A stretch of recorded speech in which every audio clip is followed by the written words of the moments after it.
dear students, আজি footprints without feet নামৰ পাঠটিৰ বাকি ৰৈ যোৱা অংশটো আলোচনা কৰা হ'ব। Eager to get away from crowded London, he took a train to the village of Iping. জনবহুল লণ্ডনৰ পৰা আঁতৰি যাবলৈ আগ্ৰহী হৈ তেওঁ এখন ট্ৰেইনত উঠিছিল আইপিঙৰ এখন গাঁৱলৈ বুলি, where he booked 2 rooms at the local inn. য'ত তেওঁ স্থানীয় হোটেল এখনত 2টা কোঠা বন্দোবস্ত কৰিছিল। The arrival of a stranger at an inn in winter was in any case an unusual event. শীতকালত এখন হোটেলত এজন অচিনাকি লোকৰ উপস্থিতিটো যিকোনো কাৰণতে আচহুৱা ঘটনা আছিল। A stranger of such uncommon appearance set all tongues wagging. এজন অচিনাকি মানুহৰ তেনেকুৱা আচহুৱা চেহেৰাই সকলো মানুহকে যেন বু বু বা বা কৰিবলৈ সুযোগ আনি দিছিল। অৰ্থাৎ অদ্ভুত চেহেৰাৰ এই অচিনাকি মানুহজনক হোটেলত উপস্থিত হোৱা দেখি মানুহবোৰে তেওঁৰ বিষয়ে বিভিন্ন কথা পাতিবলৈ আৰম্ভ কৰি দিছিল। Mrs. Hall, the landlord's wife, made every effort to be friendly. Mrs. Hall তেওঁ ঘৰৰ মালিকৰ ঘৈণীয়েক আছিল, অৰ্থাৎ ঘৰৰ মালিকৰ পত্নী মিছেছ হলে সকলো ধৰণৰ প্ৰচেষ্টা চলাইছিল তেওঁৰ লগত বন্ধুত্বসুলভ আচৰণ কৰিবলৈ। But Griffin had no desire to talk and told her. কিন্তু গ্ৰিফিনৰ তেওঁৰ সৈতে কথা পতাৰ কোনো ইচ্ছা নাছিল আৰু তেওঁ কৈছিল, My reason for coming to Iping is a desire for solitude. মোৰ আইপিঙলৈ অহাৰ কাৰণটো হৈছে নিৰ্জনতাত থকাৰ ইচ্ছা। অৰ্থাৎ গ্ৰিফিনে মালিকৰ ঘৈণীয়েকক কৈছিল যে তেওঁ নিৰ্জনতাত থকাৰ যি ইচ্ছা তাৰ বাবেহে তেওঁ আইপিঙলৈ আহিছে। I do not wish to be disturbed in my work. মই মোৰ কামত ডিষ্টাৰ্ব হোৱাটো নিবিচাৰোঁ। Besides, an accident has affected my face. ইয়াৰ উপৰিও এটা দুৰ্ঘটনাই মোৰ মুখখন আক্ৰান্ত কৰিছে। Satisfied that her guest was an eccentric scientist. মালিকনীগৰাকী সন্তুষ্ট হৈছিল যে তেওঁৰ আলহীজন আছিল এজন উদ্ভট অৰ্থাৎ uncommon scientist, and in view of the fact that he had paid her in advance, Mrs. Hall was prepared to excuse his strange habits and irritable temper. আৰু তেওঁ আগতীয়াকৈ ধন পৰিশোধ কৰাৰ ফলস্বৰূপে মিছেছ হল তেওঁৰ আচহুৱা অভ্যাস আৰু বিৰক্তিকৰ আচৰণক ক্ষমা কৰি দিবলৈ সাজু হৈছিল। অৰ্থাৎ যদিও হোটেলত থাকিবলৈ অহা ব্যক্তিগৰাকী অদ্ভুত প্ৰকৃতিৰ আছিল, মিছেছ হলে কিন্তু তেওঁ এগৰাকী চাইণ্টিষ্ট বুলি জানি বা তেওঁক আগতীয়াকৈ হোটেলৰ ভাড়া পৰিশোধ কৰাৰ বাবে তেওঁ আচহুৱা আচৰণ কৰিলেও ক্ষমা কৰি দিবলৈ সাজু হৈছিল। But the stolen money did not last long. কিন্তু চুৰ কৰি অনা পইচাখিনি বেছিদিন যোৱা নাছিল। And presently Griffin had to admit that he had no more ready cash. আৰু গ্ৰিফিনে সদ্যহতে এইটো প্ৰকাশ কৰিব লগা হৈছিল যে তেওঁৰ আৰু কেছ পইচা বেছি নাছিল। He pretended, however, that he was expecting a check to arrive at any moment. যিয়েই নহওক তেওঁ ভাও জুৰিছিল যে তেওঁ যিকোনো মুহূৰ্ততে এখন চেক আহি পাব বুলি আশা কৰি আছে। Shortly afterwards, a curious episode occurred. কিন্তু কিছু পিছত এটা উৎসুকপূৰ্ণ ঘটনাক্ৰম সংঘটিত হৈছিল। Very early in the morning, a clergyman and his wife were awakened by noises in the study. কাহিলী পুৱাতে এগৰাকী খ্ৰীষ্টান যাজক আৰু তেওঁৰ ঘৈণীয়েকে সাৰ পাইছিল ষ্টাডি ৰুমত হোৱা শব্দত। Creeping downstairs, they heard the chink of money being taken from the clergyman's desk. খটখটিৰে বগুৱাবাই আহি তেওঁলোকে যাজকজনৰ টেবুলৰ পৰা পইচা লৈ যোৱাৰ জনজননী শুনিছিল। Without making any noise and with a poker grasped firmly in his hand, the clergyman flung open the door. Surrender. কোনো শব্দ নকৰাকৈ ধাতুৰ ৰড এডাল হাতেৰে দৃঢ়ভাৱে খামুচি ধৰি যাজকজনে দুৱাৰখন জোৰকৈ ঠেলি দিছিল আৰু তেওঁ কৈছিল সাৰেণ্ডাৰ। Then to his amazement he realized that the room appeared to be empty. তাৰ পিছত আশ্চৰ্যান্বিত হৈ তেওঁ বুজি পাইছিল যে ৰুমটো খালী হৈ আছে। He and his wife looked under the desk and behind the curtains and even up the chimney.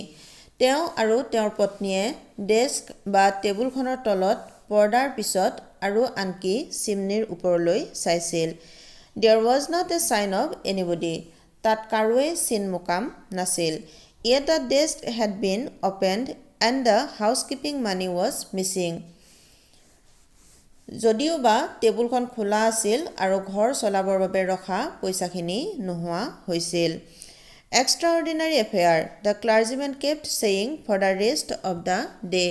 যাজকগৰাকীয়ে দিনটোৰ বাকী সময়ছোৱা কৈয়ে থাকিল, এয়া আশ্চৰ্যকৰ ঘটনা।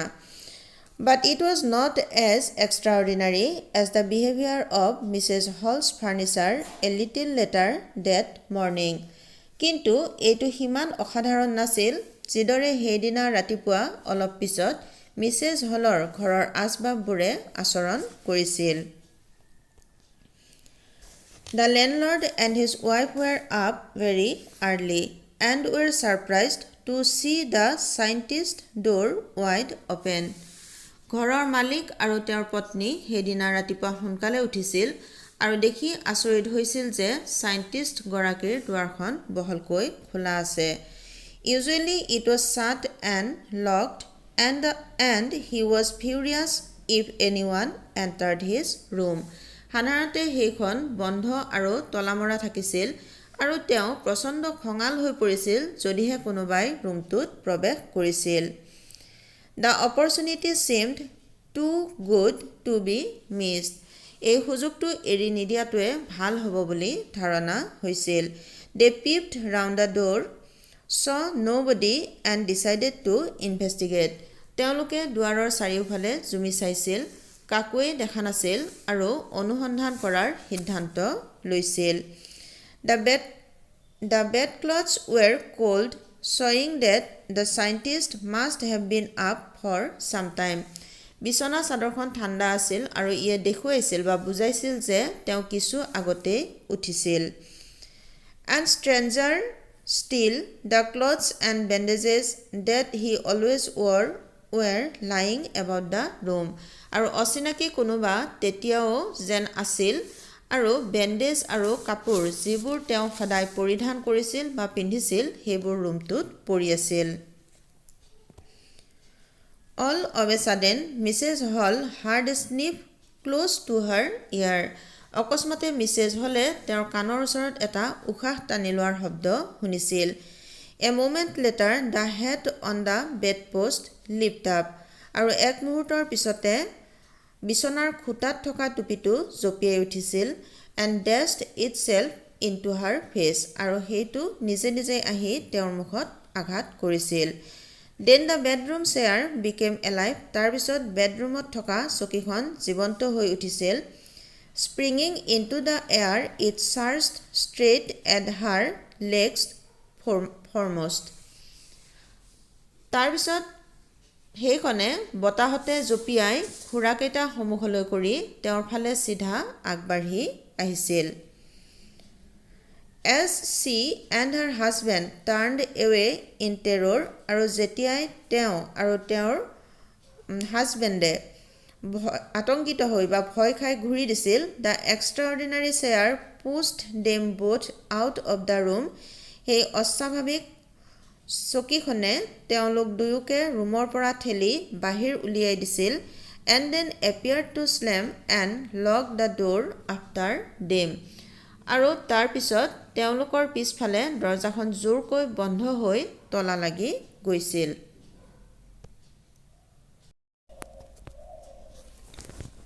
Mrs. Hall almost fell down the stairs in hysterics. Mrs. Hall বিভ্ৰান্ত হৈ চিৰিত প্ৰায় পৰিয়েই গৈছিল। She was convinced that the room was haunted by spirits. তেওঁক বুজনি দিয়া হৈছিল যে ৰুমটো কোনো আত্মাৰ কবলত পৰিছে। And that the stranger had somehow caused this to enter into her furniture. আৰু সেই অচিনাকি লোকজনে এই আত্মাক কিবাকৈ তেওঁৰ আচবাববোৰত প্ৰৱেশ কৰাইছে। My poor mother used to sit in that chair, she moaned. তেওঁ বিৰবিৰাই কৈছিল যে মোৰ দুৰ্ভগীয়া মাতৃ সেই চকীখনত বহিছিল।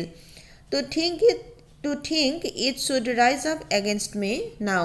সেইটো ভাবিয়ে এইখনে এতিয়া মোৰ বিৰুদ্ধে আগবাঢ়ি আহিব পাৰে। The feeling among the neighbors was that the trouble was caused by witchcraft. চুবুৰীয়াসকলৰ মাজত অনুভৱটো আছিল যে এই পয়মালবোৰ যাদুবিদ্যাৰ ফলত হৈছে।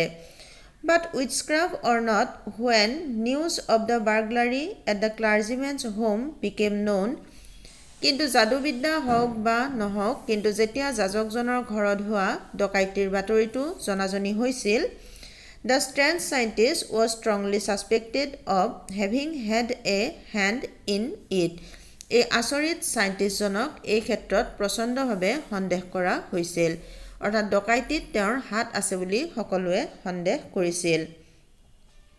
Suspicion grew even stronger when he suddenly produced some ready case, though he had admitted not long before that he had no money.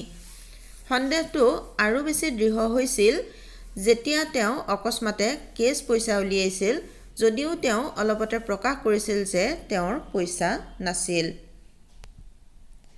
The village constable was secretly sent for.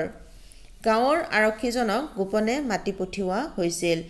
Instead of waiting for the constable, আৰক্ষীজনক ৰখি থকাৰ পৰিৱৰ্তে Mrs. Hall went to the scientist. Mrs. Hall সেই চাইণ্টিষ্টজনৰ ওচৰলৈ গৈছিল, who had somehow mysteriously appeared from his empty bedroom. যিজনে কিবাকৈ ৰহস্যজনকভাৱে উপস্থিত হৈছিলহি তেওঁৰ খালী বেডৰুমটোৰ পৰা। I want to know what you have been doing to my chair upstairs, she demanded. তেওঁ জোৰকৈ সুধিছিল, মই জানিব বিচাৰোঁ আপুনি ওপৰ কোঠাত থকা মোৰ চকীখনত কি কৰিছিল। And I want to know how it is you came out of an empty room and how you entered a locked room. আৰু মই জানিব বিচাৰোঁ আপুনি কেনেকৈ খালী ৰুমটোৰ পৰা ওলাই আহিছিল আৰু তলাবন্ধ ৰুমটোত কেনেকৈ প্ৰৱেশ কৰিছিল। The scientist was always quick-tempered. Now he became furious. চাইণ্টিষ্টজন সদায় নিমিষতে খং উঠা বিধৰ আছিল আৰু এতিয়া তেওঁ প্ৰচণ্ড খঙাল হৈ পৰিছিল। You don't understand who or what I am, he shouted. তেওঁ চিঞৰি কৈছিল, আপুনি বুজি পোৱা নাই মই কোন আৰু কি। Very well, I will show you. ঠিক আছে, মই এতিয়া দেখুৱাই দিম। Suddenly he threw off bandages, whiskers, spectacles and even nose. অকস্মাতে তেওঁ বেণ্ডেজবোৰ, দাঢ়ি, চশমা আৰু আনকি নাকটোও দলিয়াই পেলাইছিল। It took him only a minute to do this. তেওঁ এইখিনি কৰিবলৈ মাত্ৰ 1 মিনিট সময়হে লৈছিল। The horrified people in the bar found themselves staring at a headless man. হোটেলৰ কোঠাত থকা আতংকিত মানুহবোৰে নিজকে বিচাৰি পাইছিল, অৰ্থাৎ তেওঁলোকে বুজিছিল যে তেওঁলোকে এজন মূৰবিহীন মানুহলৈ চাই আছে। Mr. Jeffers, the constable, now arrived. Mr. Jeffers নামৰ আৰক্ষীজন এতিয়া উপস্থিত হৈছিল, and was quite surprised to find that he had to arrest a man without a head. আৰু তেওঁ এইটো দেখি সম্পূৰ্ণ আচৰিত হৈছিল যে তেওঁ এৰেষ্ট অৰ্থাৎ আটক কৰিব লাগিব মূৰ নোহোৱা এজন মানুহক। But Jeffers was not easily prevented from doing his duty. কিন্তু জেফাৰ্ছক নিজৰ কৰ্তব্যৰ পৰা সহজে বাধা দিব পৰা লোক নাছিল। If a magistrate's warrant ordered a person's arrest, then that person had to be arrested with or without his head. যদিহে মেজিষ্ট্ৰেটৰ ৱাৰেণ্টত এজন ব্যক্তিক আটক কৰাৰ আদেশ থাকে, তেতিয়াহ'লে সেই ব্যক্তিজনক আটক কৰিবই লাগিব, তেওঁৰ মূৰেৰে সৈতে হওক বা মূৰ নোহোৱাকৈ। There followed a remarkable scene as the policeman tried to get hold of a man who was becoming more and more invisible as he threw off one garment after another. There followed a remarkable scene. তাত এটা উল্লেখযোগ্য ঘটনা ঘটিছিল.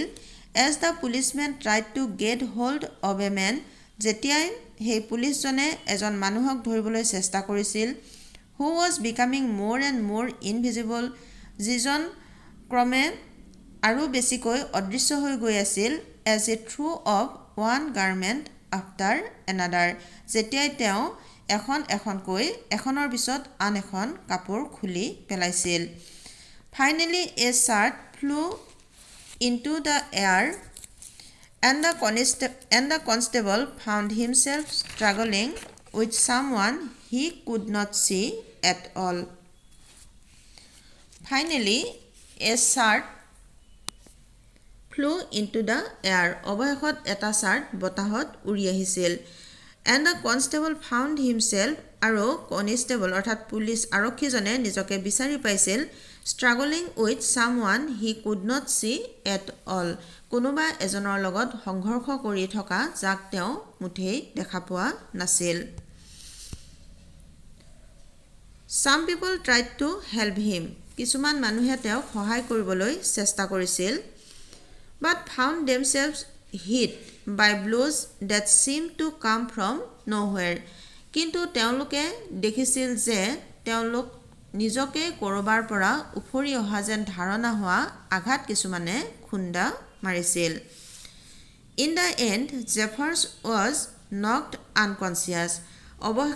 অৱশেষত জেফাৰ্ছক অচেতন কৰি পেলোৱা হৈছিল, as he made a last attempt to hold on to the unseen scientist.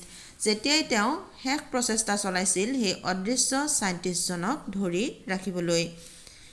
There were nervous, excited cries of hold him. তাত আছিল তেওঁক ধৰা বুলি কোৱা ভীতিগ্ৰস্ত উত্তেজিত চিঞৰবোৰ.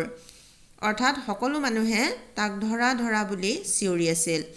But this was easier said than done. কিন্তু কৰাতকৈ ক'বলৈহে এইটো সহজ আছিল. অৰ্থাৎ ক'বলৈ সহজ কিন্তু কৰিবলৈ টান. Griffin had shaken himself free. গ্ৰিফিনে নিজকে জোকাৰি মুক্ত কৰিছিল. And no one knew where to lay hands on him. আৰু কোনেও নাজানিছিল তেওঁৰনো অৰ্থাৎ চাইণ্টিষ্টজনৰনো ক'ত হাত থ'ব পাৰি. অৰ্থাৎ সেই অদৃশ্য মানুহজনক ক'ত হাত দি তেওঁলোকে ধৰিব তাৰ একো উৱাদিহ পোৱা নাছিল. মৰমৰ ছাত্ৰ ছাত্ৰীসকল, ফুটপ্ৰিণ্টছ উইদাউট ফিট নামৰ পাঠটিৰ অসমীয়া আলোচনা শেষ হৈছে. ধন্যবাদ.